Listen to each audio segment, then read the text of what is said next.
we all say that we want to be happy, that that's our priority in life, but ultimately we forget to be happy. We forget to prioritize happiness. And that's called happiness paradox. Are you curious about discovering ways of making your life better? Then welcome to my podcast. I'm Bob Nickman, and this is The Exploding Human.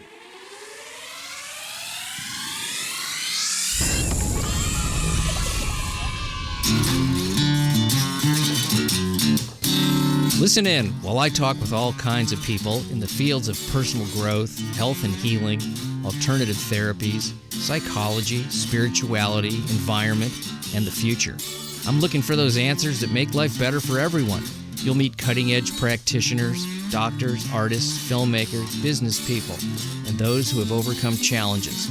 The brave, the curious, anyone who is out there helping us humans to explore, expand, and explode. Hey, welcome to The Exploding Human. My name is Bob Nickman. Today my guest is Klaudia Mitura, and we are going to be talking about all things happiness. She is the host of the Happiness Challenge podcast and has just written a new book, The Alphabet of Happiness: Create More Happiness at Work, in Relationships, and in Your Own Skin. Today we're going to discuss, among other things, what happiness is, what science says about happiness, and the biggest misconceptions people may have. Surprising and counterintuitive findings in the research about happiness. We're going to talk about some happiness hacks to lead a happier and more fulfilled life, and the principles people can apply to improve their happiness at work. We're also going to be talking about the role relationships play in overall happiness, some small but impactful ways to improve them. We're also going to discuss how external factors like social media, news, and work culture influence happiness, and how we can counteract the negative effects. So let's jump into it. This is Klaudia Mitura. Good morning, Klaudia. Well, it's good morning for me. You're what, like 4 o'clock in London now? Something like that?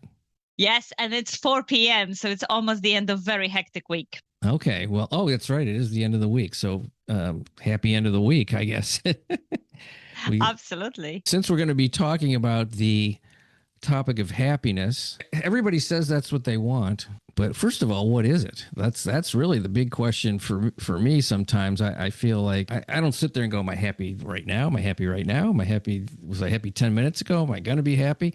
I don't really think about it that way. It's just sort of something that when it happens, I kind of know it and I feel it. And there are things, obviously, you study this stuff and this is what you do. There's things people can do to, I guess, increase the percentage. And let's just talk about that. What do you think it is? I mean, is that too cryptic? Because I really find it to be elusive. We can really think about it from two perspectives. One, it's overall our life satisfaction. How satisfied you are with your life, how satisfied you are with yourself as a person. And also we can think about the happiness of those positive emotions, positive moments of joy, of contentment, of excitement. So again, two quite different perspectives, but ultimately they create this concept of happiness for us. You also touch on a very important point that we all say that we want to be happy, that that's our priority in life, but ultimately we forget to be happy. We forget to prioritize happiness. And that's called happiness paradox. And researchers looked into this idea. And I give you and yourself and your listeners a quick kind of scenario. So imagine that you're going on about your day in Los Angeles, which I'm so sure is like fabulous. And you suddenly have Genie approaching you as it happens. And the genie is all powerful and says, Bob, I'm going to grant you 3 wishes. You look like an incredible person. What would you wish for? Do you want me to answer that? Yeah, why not? Sure. Well, it's a good question. It's happened to me before. No, I'm kidding. It's never happened. Never had a genie appear. Well, I mean, my first one, and I actually have this most of the time. I'm comfortable being who I am in any situation. So it's not particularly being elated or jumping up and down or any of that. It's just being okay with who I am, like liking that person, being okay with that, comfortable.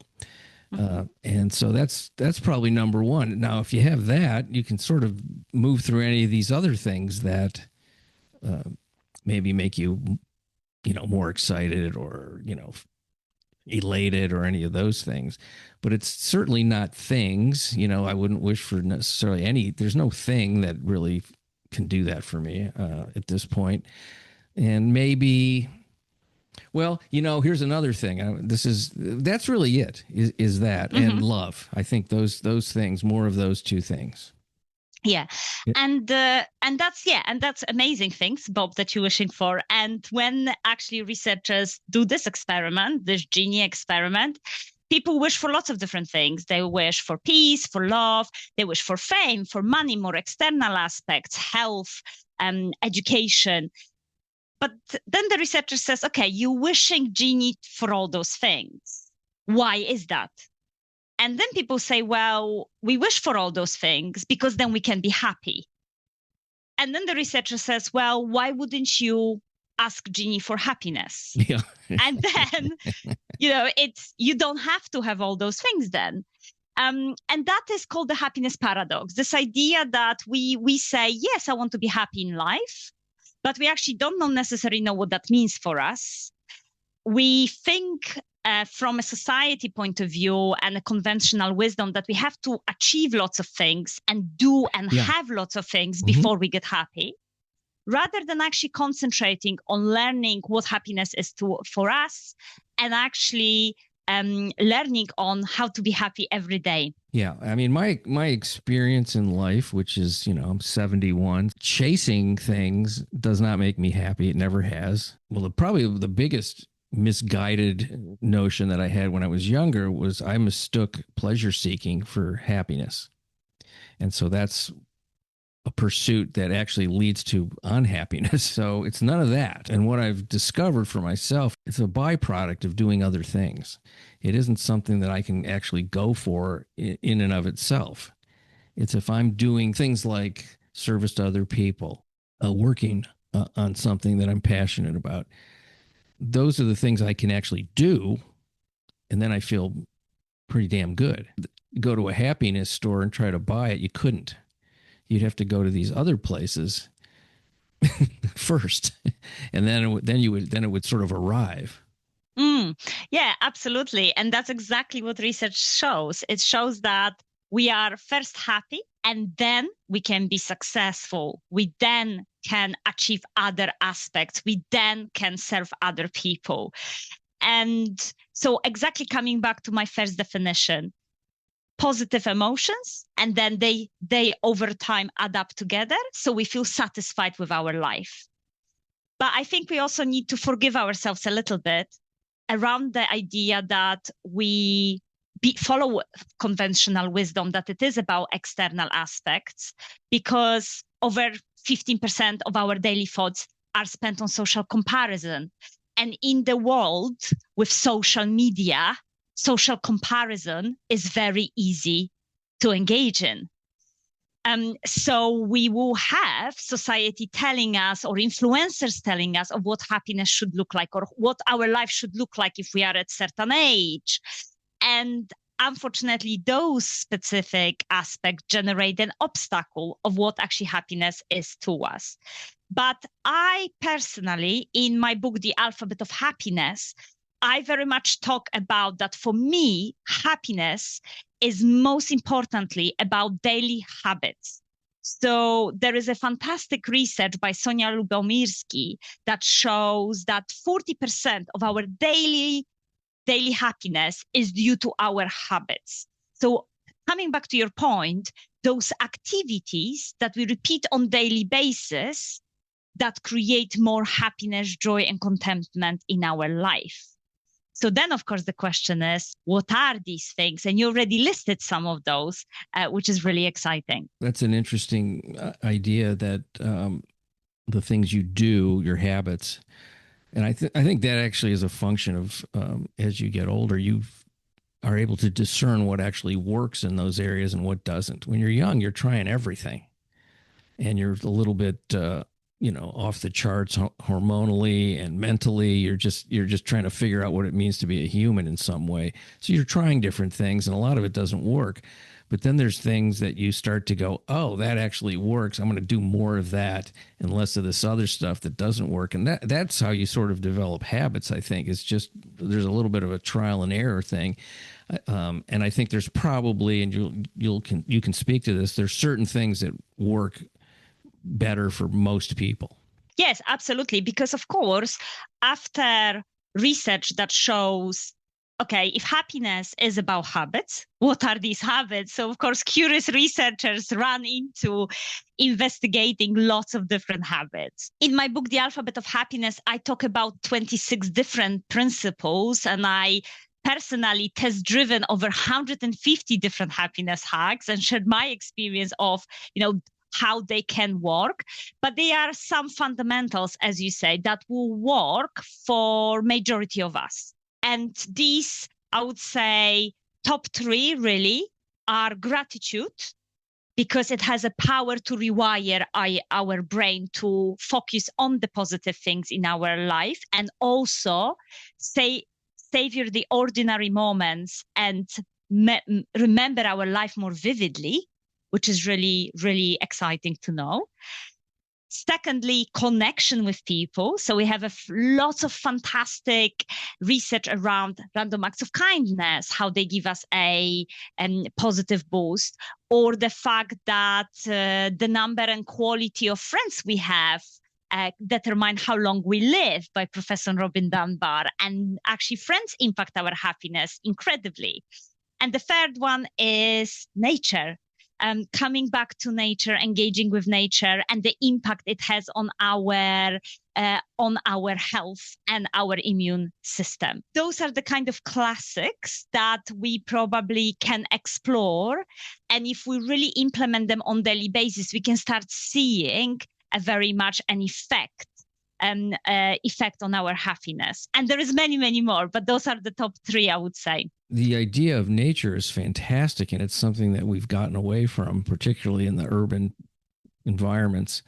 There isn't as much availability of time in nature, certainly with people working in office buildings and living in cities. It's a harder thing to integrate.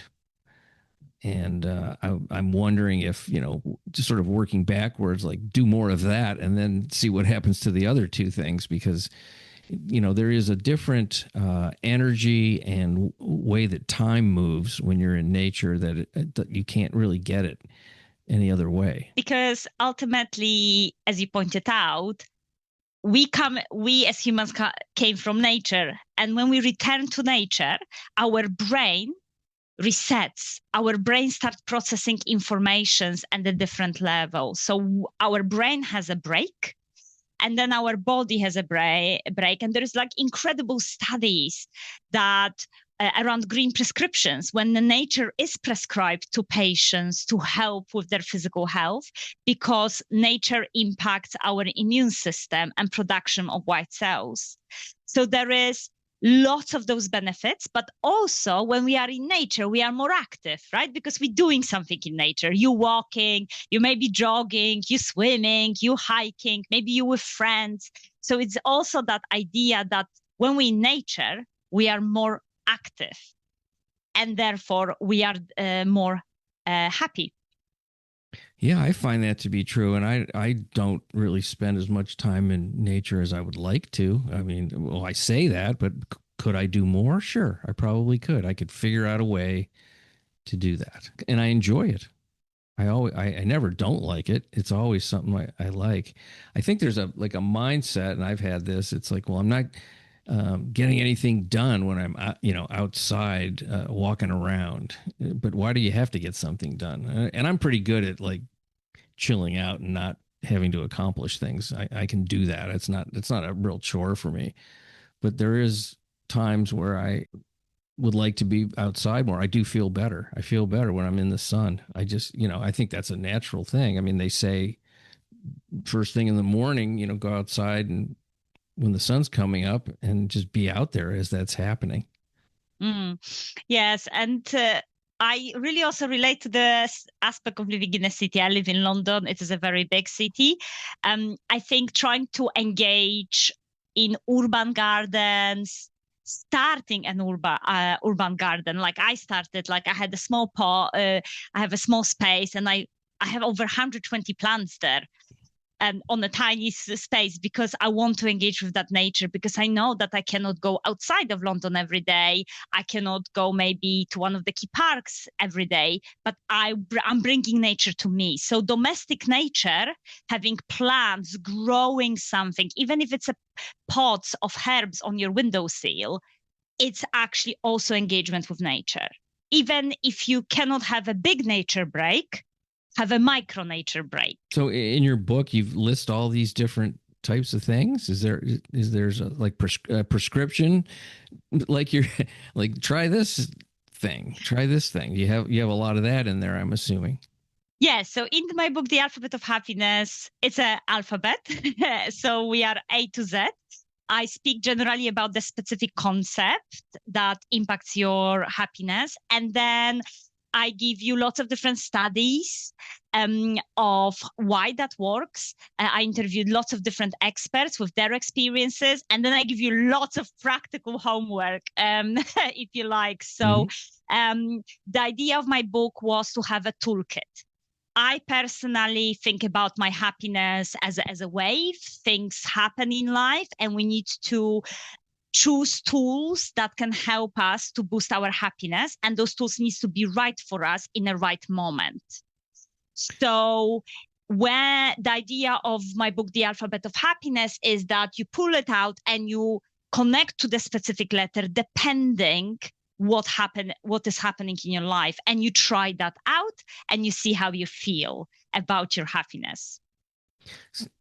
What I like about what you're talking about is it sounds like action. There's something to do, concrete thing, rather than, I think sometimes people think they can think their way into these things. I know that the way I think, I'm usually in the future. And when you think about the future, it really isn't that great. I don't think human beings really think about the future without a lot of fear in it. At least that's me. I mean, I when I think about the future, I'm not thinking about amazing things and how happy I'm going to be then and how happy I am now, and it's going to continue. I don't really think that, it really is action stuff that makes me feel good. Yes, absolutely. So I'm a very practical person. I like to take action, and I often talk about happiness under 5 minutes. And then if you have more time, yes, of course, there is more that can be done. But what are the small habits that you can implement that can improve your happiness, even they are just for 5 minutes? So for example, they are certain, let's say, exercises that can help us, or activities that can help us to regulate our nervous system, such as sound healing break, where for 5 minutes you're listening to sounds, to specific sounds that interact with your brain waves. And because of that, your parasympathetic nervous system, which is responsible for rest and digest, activates, and therefore you can have the sense of calm and contentment much more likely. It could be that you could have a 5 minutes of a creative break, when you're simply curious about something, when you learn something, or maybe you just laugh for 5 minutes continuously to boost your endorphins. There are lots of things that we can do throughout the day to help us to create that sense of happiness. So Barbara Fredrickson is an incredible positive psychology scholar, and she talks about this idea of positivity ratio, because on opposite of happiness is that some skeptics will be saying, well, Klaudia, you just want me to be happy all the time. Isn't that toxic positivity? Just ignoring my problems, ignoring everything that is happening in my life, and just being happy and saying, yeah, whatever, everything will be fine. That's not what happiness is about. So Barbara Fredrickson talks about the fact that our negative emotions are always more powerful. And for every one negative emotions we have, we should have 3 positive emotions to experience positive well-being. So what Barbara Fredrickson is saying, forget about your negative emotions, forget about your challenges in life. She's saying, no, we need to accept those. We need to process those. We need to engage in them. We need to acknowledge when life is difficult and say, God, this is difficult and I feel X, Y, and Z. But then we need to think, okay, what are the small things we could do to have those boosts of happiness to help us to manage better those challenging emotions? They are stronger, aren't they, the negative things? I know they are for me. I would say the biggest obstacle for me is thoughts. My thought management is like a big part of what I need to do. Some of it's with action, and some of it is, well, I guess meditation is action. Exercise is part of my routine, eating well. The other thing that I just love to do is talk to other people that I like. Let's put it that way.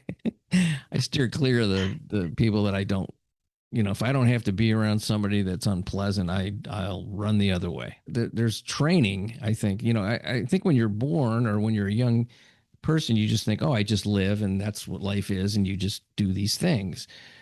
It doesn't really cross the mind of people that it takes a certain amount of effort. If you can wake up every day happy without thinking, I am excited for you. But many times in life, we need to work on it and we need to put some effort, and those things take energy. We are, as humans, wired for negativity bias. That is, in order to survive, our brain evolved by looking at the risk, looking at specific threats. Because if you think about it, who would be surviving who would be surviving? You'll be surviving if you can spot a tiger in the bushes, not whether you are skipping happily through the jungle, thinking, oh, yes, great, nothing is going to happen to me. Our brain is scanning environment all the time for those negative aspects. Except that in the modern world, those negative aspects have changed significantly, and we can train our brain and rewire our brain to actually also concentrate on all the positive aspects of our lives. And what you've mentioned through the meditation, these patterns of thinking. And that's why gratitude is such a powerful tool, because within that tool, within that practice of writing things you're grateful for or texting them to your friend. So if you like talking to people you really like, Bob, then that's a great thing to engage with people and ask them, what are you grateful for? What are you proud of? What are you looking forward to engage in that gratitude conversation. And through that, our brain starts to learn that, oh, actually, I could pay things to the positive things more often. And through time, we naturally start also thinking about the positives. It's training. If it's not coming naturally to you, you got to retrain. When I think about little children, though, when you were talking about skipping, and when you watch little kids, it's just so comes to them so easily. And so does, crying, that comes to them easily too, or being scared. All those things, they're very unencumbered by socialization, and then as we get older, we get very tied down to those things. And the other thing is that we, as human beings, we kind of do this to each other.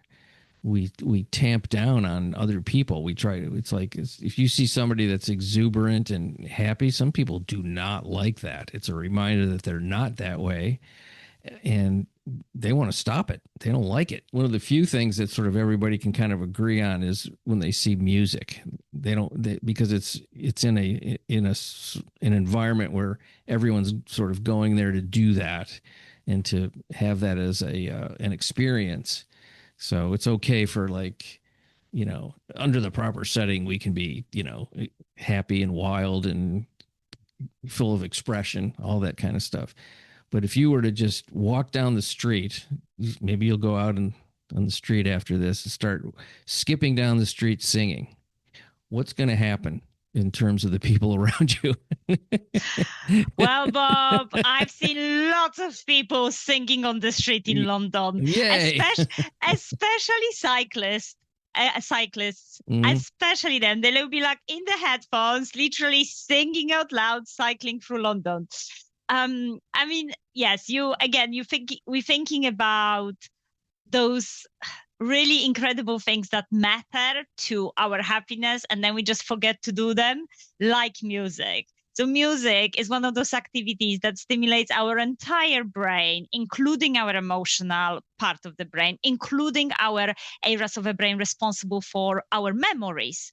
So if you can be listening to the happy, upbeat music that reminds you of all good days, or that was the specific song that you been listening to, or you had it in the background at a very important time in your life, you will automatically go into this happiness mode and you will be happier within seconds.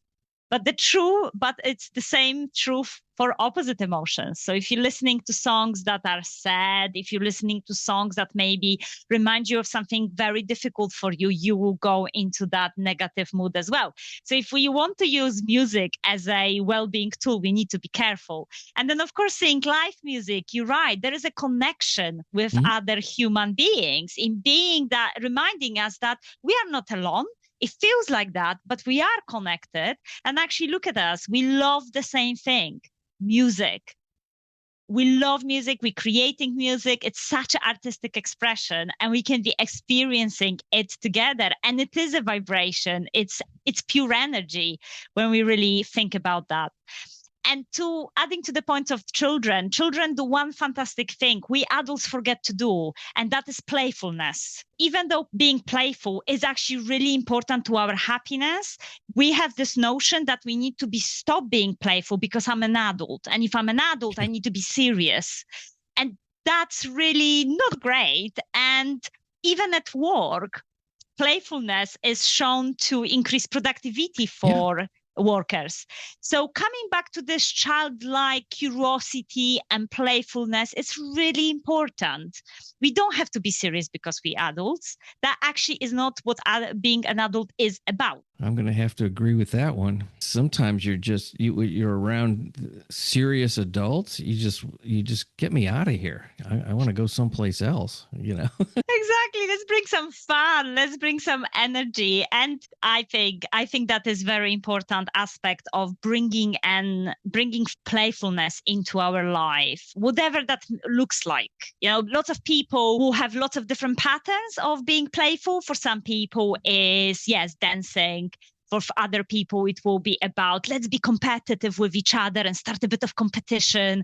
And for other people is, I want to play and kind of create. And other people is like, well, I'm going to crack a few jokes and see what people think about that. So I think we have lots of different levels of playfulness, but we just should not forget that being playful is very important. I think there's been studies done, you would know more about it than me, on what cultures seem to be happier than other cultures. Yeah, so there are specific studies called the blue zones, when you have people being happier and therefore living longer. And scientists looking at what specific behaviors those cultures exhibit. And they very much exhibit lots of things we already spoke about. Appreciating ordinary moments. So very much being grateful of what they have rather than taking things for granted. Human connection. So thinking about friendships, thinking about love relationships, thinking about bigger community around them. And then also purpose. That's also really interesting. Yeah. Having connection to something that is bigger than you, understanding that what I do matters. This is the impact I want to have, and having that specific purpose in life. Scientists try to look at, okay, what about diet? What about exercise? And all of those things are important. But from that mental perspective, those were three things that very much showed up in the Blue Zones analysis. Yeah, you want to wake up being excited about what you're going to be doing that day. Sometimes I go to sleep at night thinking about, this is very small, but I love it. I think about the cup of coffee I'm going to have in the morning when I go to sleep, and I get really excited about getting up in the morning just for that. Like, that's going to be great. Very small, but that moment in the morning when I have that cup of coffee, I don't know, it's meditative, it's taste, it's smell, it's sound, it's a new day, being, it's all that stuff wrapped up into this tiny little ritual. in the morning, and I think about it when I go to sleep. It's going to be great when I get up. Oh, Bob, I think I need to fly to Los Angeles and actually have a cup of coffee with you. That sounds like a spectacular coffee. Well, yeah, it's, I mean, I do it whether it's me by myself or my wife is up at the same time and we have coffee together. But it's actually, to me, it's like if I have it by myself, then I like that in a different way. It's quieter and more meditative. Those are the kind of things I love that kind of stuff. You know, most of life are little tiny mediocre tasks as you move through your day. So how do you appreciate those? So a couple of things from me on what you said. Around that cup of coffee, morning rituals are really important to our happiness. I think as a humanity, we're slipping in a very bad habit of waking up and either watching mainstream news or waking up and reaching out for our phone and doom scrolling on social media. Those two habits are actually really negative because they send the signals to our brain. Yeah. Look, the world is difficult. This is not a safe space. There are challenges. Oh my goodness, what's going to happen next? And that floods our brain with cortisol. The way you start your day is absolutely one of the most important things you can influence when it comes to your happiness. The rest of the day may go completely out of the whack, but that first 5-10 minutes of you starting the day is really important to the happiness. Yeah. So your idea of getting up and having coffee alone or with your wife is that kind of ritual. So it could be any ritual. It can be only ritual for even not getting out of bed, but just having closed eyes, taking some deep breaths, maybe thinking about 3 things you are looking forward to, setting intention for the day is so much more powerful than wake up and look at the phone. One thing that changed for us as humans is we don't wait for anything. Everything is instant. I remember growing up in post-communistic Poland in 90s, and I had my favorite show from USA, Ali McBeal, and it would come at certain time, and I needed to wait whole week for one episode, and all my friends, we would be waiting to watch it, and then would call each other of, oh my goodness, what Ali McBeal is going to do next. And that's anticipation, and that actually also boosts our dopamine. But in the current modern world, we don't wait. We have next day deliveries. We have everything. We have streaming on demand. You want to binge watch entire series? Go for it. You want to order something and get it delivered next hour? Go for it. We don't anticipate. We don't wait for things. And therefore, we're not boosting our dopamine in a natural way. Yeah, that immediate gratification, not a good thing, because then you need the next thing. Then you needed another one. Absolutely. So it's this concept of the fact that you get something and then you want next thing is called hedonic treadmill. So it's like being on a treadmill, constantly chasing. And if you think about your happiness more in terms of those boosting habits, then you can increase your happiness baseline and you can get off the treadmill, because it's more about, okay, in this moment, what one thing I could do to boost my happiness, rather than, okay, I now need this external dopamine boost, and now I need something else, and now I need to get this and this and this, and relying on those factors to be happy. You almost feel like you're a lab rat in an experiment with, being constantly stimulated. They talked about where they would do that with rats. They would have this button they could push and they'd get, water with cocaine in it. And then they'd do it again and again. And they'd do it to the point where they wouldn't eat and they would just die because they were so, it was addiction, but it was also the stimulation of taking a hit. And that's another point about happiness, is that we need to also learn how to rest and recover well to be happy. No one was designed to be happy 100% of the time, every single moment of our life. That's not how it works. And in order to create more happiness in the future or in the moment, we also need to know how to rest and recover, which also means switching off our senses, down stimulating our nervous system, having a meditative quiet break. All of this help us to then reset our system to say, okay, Now I'm ready for some happiness. There is a thing with some people that they consider that laziness. They equate that with, no. And it's not true. It's just like all of a sudden doing nothing is called laziness and not rest, not restoration. But we are never doing nothing. Even if there's Exactly. something like doing nothing that doesn't exist. Even if I'm doing nothing, that is, I am sitting down and I'm thinking, it's doing something. Even if I'm lying down and taking deep breaths, I'm doing something, I'm resting. Even if I'm just walking through a beautiful scenery, I'm doing something. I'm walking through a beautiful scenery. The concept of not doing anything, it doesn't exist.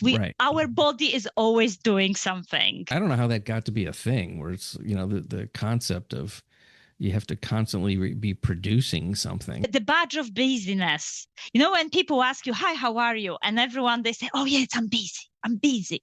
Like the busyness is the trophy, and we have a badge of busyness. If you're busy, you are living well. If you're not busy, what are you doing? And it's like, well, I'm just happy and living my life.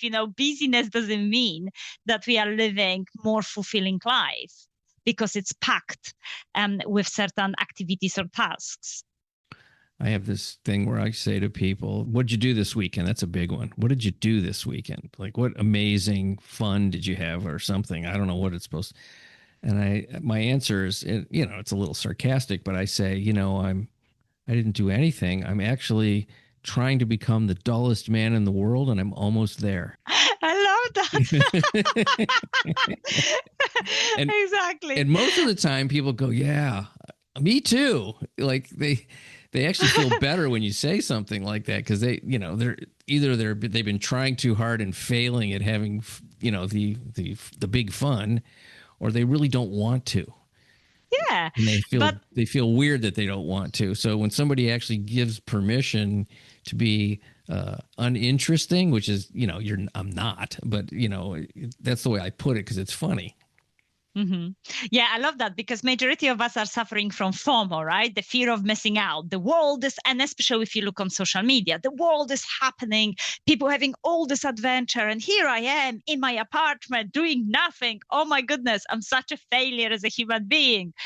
And I agree with you. Actually, that approach of thinking about it as, JOMO, of joy of missing out. If you're missing out on certain things, you're having a joy of resting, recovering, and doing, and just being. And that's fantastic joy as well. So, let the world spin whilst you taking a moment, and there shouldn't be a pressure that I need to do something or something extravagant.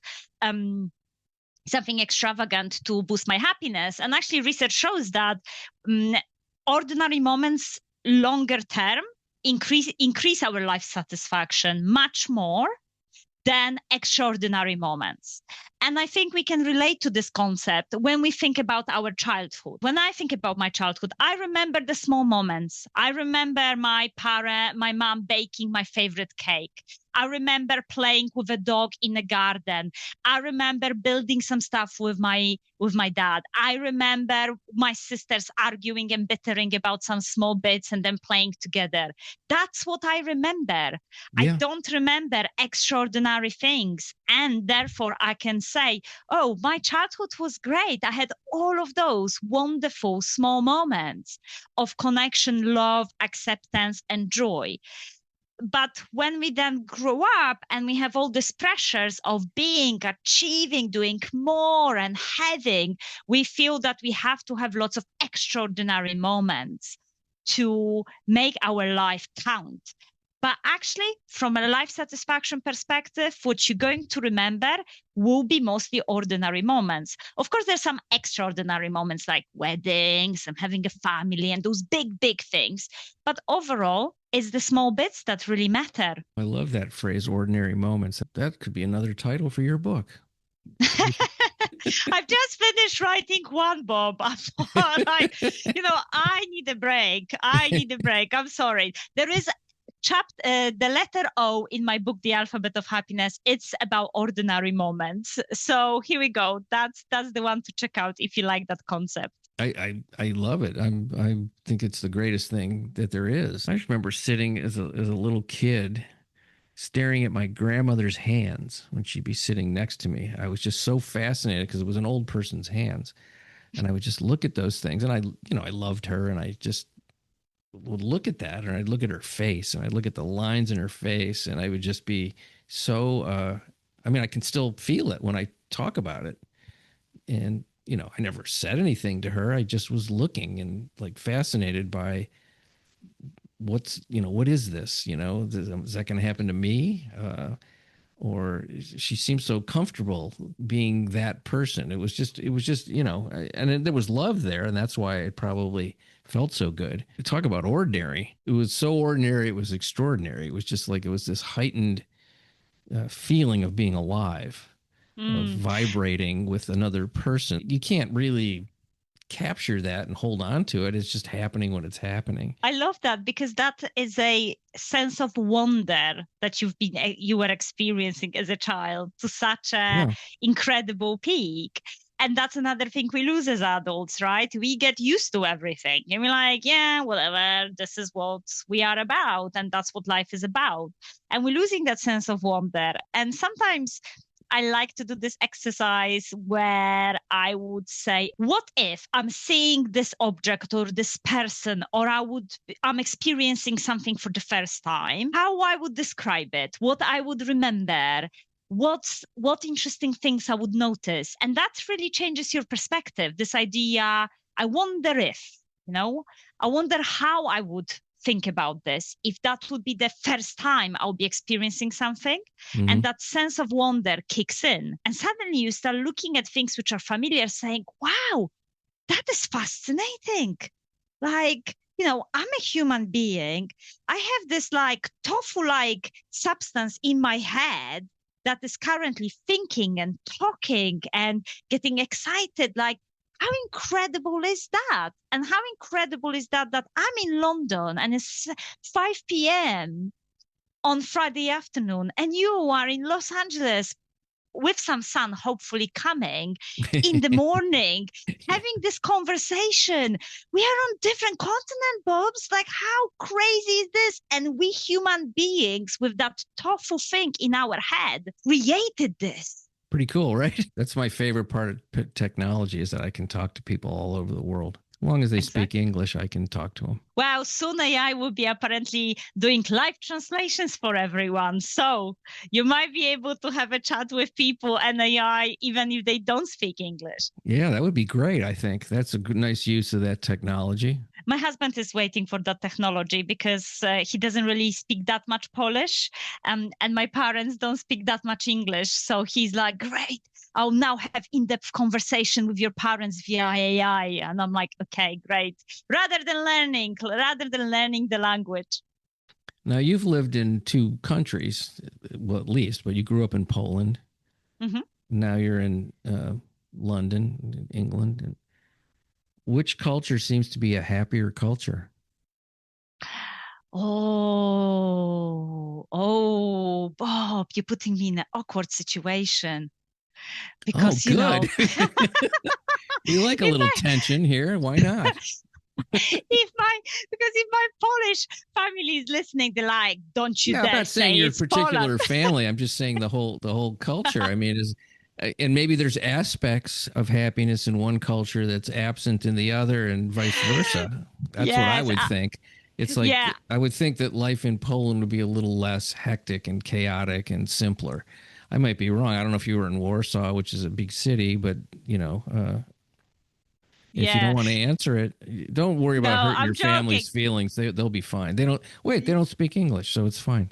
Yeah. Well, my sisters and everyone else speak English, so it's just my parents, and I'm sure they will, the rivalry between siblings. I'm sure they'll be first one to translate and add some extra bits. But it's also colored by your own life that you've created for yourself in England with your husband. So that's a whole other thing. But I'm just talking about, like, take it out of the family and just sort of what you notice.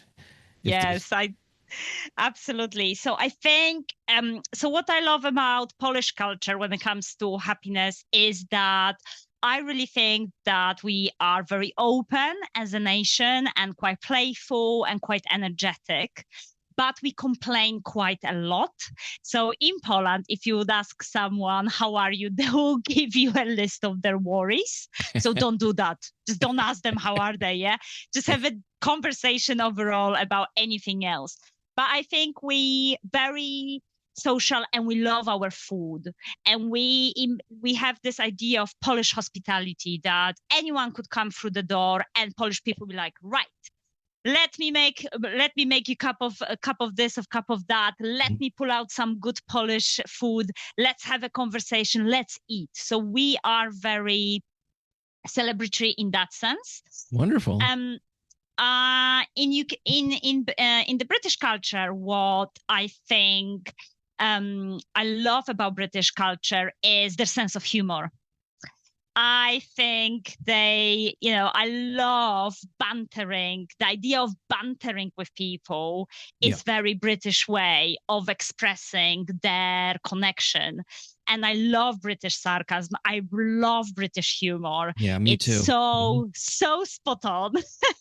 Well, there's a lot of irony in the British humor. I notice when I interview people on this show that are, you can say anything and they get it. They just get anything that's ironic or, a little bit under the surface. They seem to really they appreciate that. They get it. It's, I don't know. It's just the British culture, I guess. Yeah. Absolutely. Other cultures are just a little more sort of, obvious and earnest. Mm-hmm. Doesn't mean they aren't joyful, but it's just they're just a little bit less looking at those kinds of things. Yeah, so I love British culture, British humor especially. Absolutely love that. I work with British people every day, and the best thing is the banter we're having.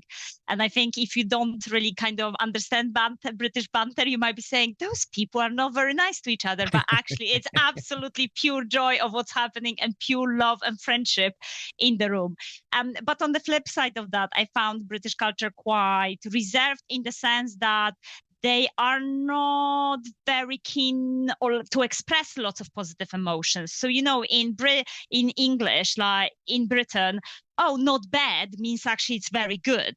So it's really interesting phenomenon of how they embrace positive emotions. There is a little bit more like, maybe I shouldn't be too happy aspect, which I think we don't have in Poland. Yeah. So positive and negatives. Hey, I have of the both words, and now I might be offended my family and my British in-laws. Who knows? I don't think you have. I think they probably would agree. It's. I mean, there's that sort of properness to British culture, at least on the surface. Who knows what's going on behind closed doors? Yeah, anywhere. That's so true. That's so true. Right? There's always the surface, and then there's something else. So we don't know. You can't tell with anyone really until you maybe live with them or something, and even then, who knows what goes on inside other people? I don't know. That's a whole other thing. That's a whole other podcast, Bob. That's a whole other topic, and for me, it tends to be a little bit negative because it's like, what kind of secrets are people keeping? Well, God, what a wonderful talk with you. Let's talk about the book and where people can. Do you have a website? I'm sure the book's on Amazon and all those places, right? Yes, absolutely. Say the name again so everyone can remember it. Yeah, so it's called The Alphabet of Happiness. It's about 26 principles based on the science of happiness to help us to create more happiness at work, in relationships, and in our own skin. So we feel comfortable with who we are. And I also run a podcast called The Happiness Challenge, where I test drive the best happiness hacks that science has on offer. And you can find all of the information about this if you're interested and you're looking for some actionable advice. on my website, thehappinesschallenge.co.uk. And then there is a tab, book, and then you can see all of the places where you can get the book. But you've already mentioned Amazon, and also in the States, Barnes and Noble definitely are having that in stock.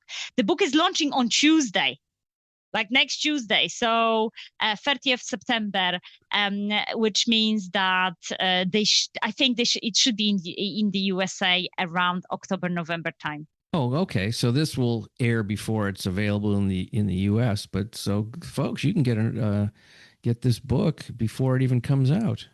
You can Absolutely. read it before it's even written. That's how good we are here. Absolutely. Happiness delivered to your doorstep. Well, you've made me happy today. I'll tell you that. Oh, Talking thank you to so you much, and Bob. yeah, you are delightful. So keep that up. Thank you so much. I really appreciate that. I worked a lot on my happiness, and now I'm like, oh, I'm actually feeling quite happy. That's quite good. Yay! That's what we want. More of that. Less of the More other of thing. that. Yes. Have a beautiful night for you. Yes, for me, and gloomy evening for you. I'm wishing you lots of sunshine since you're starting your day. Thank you. Much appreciation for you folks listening to The Exploding Human. The website is theexplodinghuman.com. You can also listen on YouTube. That is The Exploding Human with Bob Nickman. Once again, I want to thank Klaudia Mitura for being on the show. Check out her podcast, The Happiness Challenge, and her new book, The Alphabet of Happiness. Have a fantastic day. Thank you.